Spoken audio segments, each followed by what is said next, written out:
Sauerkraut is not German.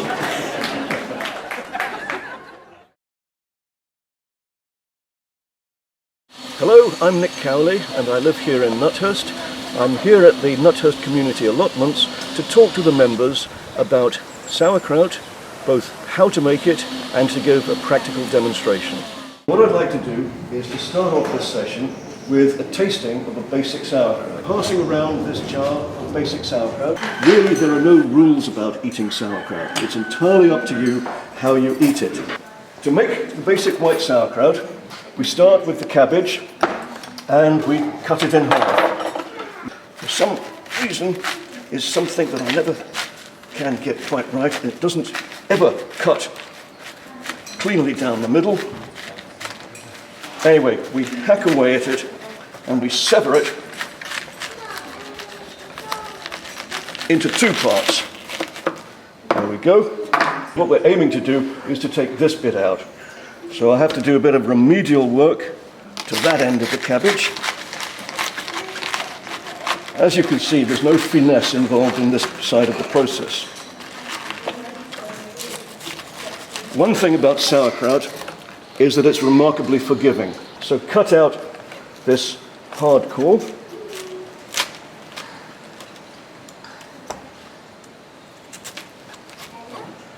And that goes to the compost heap. One of the secrets of making sauerkraut is control of your weights.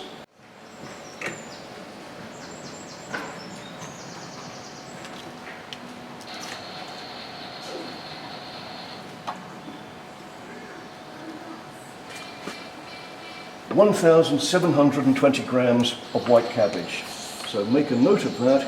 So 1,720 grams, 2% of that is 34 grams of salt. But before we add the salt, we have to slice the cabbage. You have to slice it as thinly as possible. Then you expose the maximum surface area to the fermentation, and you also get a much more pleasant result than if you've got thick bits of cabbage sitting in there. Cut it into quarters and then slice it thinly. I'm going to slice one of these quarters and then I'm going to ask for a volunteer to come up and continue the slicing. So while I'm starting this slicing, I'd like you to sample another sauerkraut that I've made and see how you feel about this one.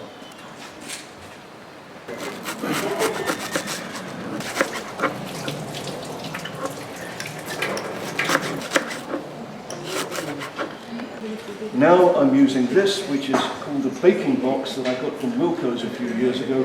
We'll put it in the container. I'll leave you with those two knives.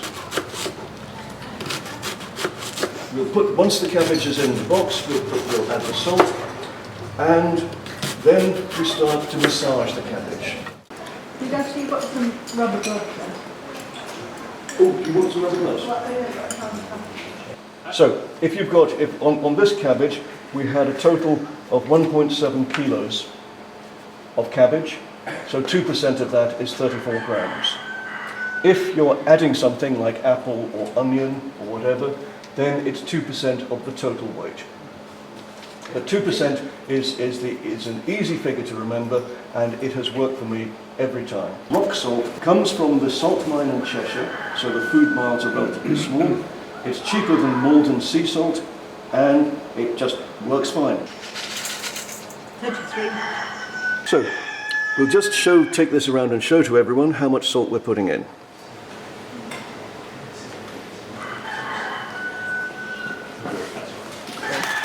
Five minutes of vigorous action. So you just want me to squidge it? Squidge it. First of all, mix the salt, and then start squeezing it and kneading it. While Fran is doing this, I want to emphasize, I want you all to go home with the key message: Sauerkraut is not German. There are only 3 European Union languages that use this German word to describe the foodstuff, and they are English, Irish, and Maltese. 3 islands, untouched by what we will call from now on sauerkraut. because it is sauerkraut, we call it that anyway. Now, are you sitting comfortably? Good. Sauerkraut actually originated in China more than 2,000 years ago and was brought to mainland Europe in the Middle Ages by Genghis Khan and his Mongol hordes. How's that getting along, Fran? Well, it feels quite wet. I'm just saying to Chris that you can still see the salt crystals somewhere. Okay, keep going. And that I pulled out because they look too thick. Yep, that happens. When you're mixing the salt with the cabbage, you'll find that there are some bits of the cabbage that haven't been cut, absolutely to size. Pull them out, and then we can cut them and just add them towards the end of the whole process to make sure that everything is in there. One thing that helps is to give it a good squeeze, and also you can give it a punch. What's Punch down. What's that for? This is also used for punching it down, and I was going to give everyone the opportunities for some therapeutic punching the cabbage with this, but if you'd like to start off with it, is the salt all mixed up now properly? Well, I think it is, yeah. Yeah. Let's have a quick look.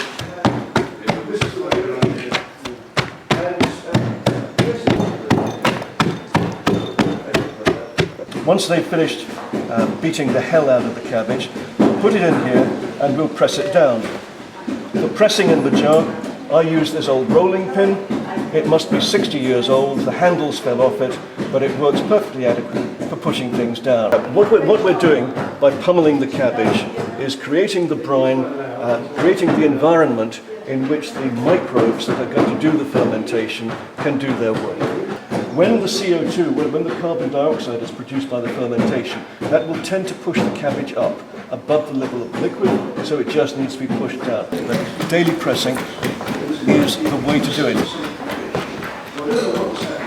The basic sauerkraut is cabbage and salt and nothing else. The beetroot is cabbage, salt and beetroot. Cabbage, salt and pear. There is no vinegar added at all. You should be very, very wary of shop-bought sauerkraut. Read the label. It very often will say pasteurized, which means that the heat treatment has killed the microbes, the good bacteria that are supposed to help you, your gut health. Liquid! We had to squeeze it to get it out, actually. Yes, yep, that's brilliant. Margaritas are really good at doing it.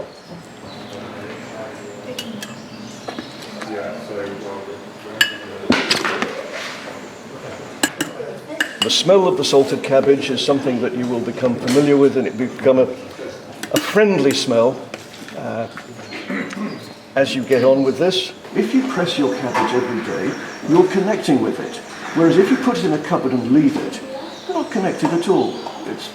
You know as gardeners how you like to see things come up, and you take enormous pleasure in the first little sprout that you see.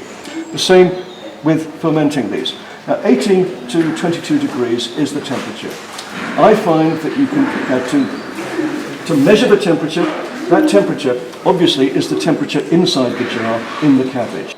I very often use the airing cupboard in the house to provide a little bit of a boost to raise the temperature, then take it out. So typically in the winter morning, this may have dropped to about 15 or 16 degrees.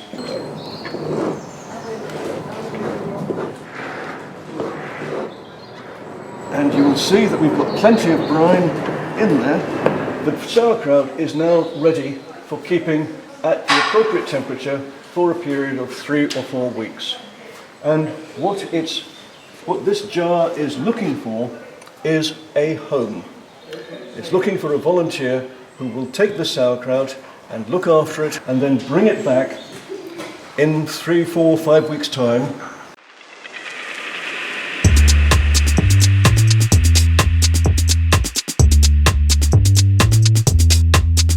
Well, Amy, it's been 5 weeks now since we made this sauerkraut. Mm-hmm. How easy have you found it to keep it at the right temperature of 18 to 22 degrees and to keep pressing it down periodically as instructed?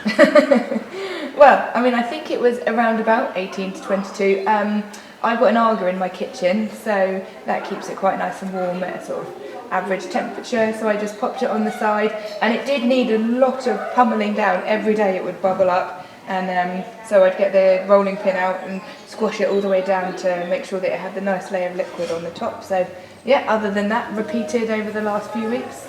Not much more stress, I can say. It is quite interesting to learn that my nerdish preoccupation with taking the temperature day and morning isn't actually necessary. No, I can't. I have to confess, I didn't take its temperature once. Well, I've learned something from this as well. Well, it looks good. Do you mind if I take a smell? No, go for it. Okay. Wow. Sorry, did I do that quite hard? Okay. Well, it looks like sauerkraut. And it smells like sauerkraut. The key thing is, does it taste like sauerkraut? Shall we have a go? And shall we invite anyone else to come and have a taste? Yeah, absolutely. Okay, well, let's assemble the allotment gang. I love it. I could eat it every day. Really nice. Delicious. Excellent. So there you have it. It was easy to chop the cabbage. It was easy to salt the cabbage. It was easy to put it in the jar and press it down. And Amy found it easy to look after the cabbage for 4 or 5 weeks. And what emerged was, on the evidence we've just seen, delicious sauerkraut. So if it's easy to do, let's all make sauerkraut ourselves.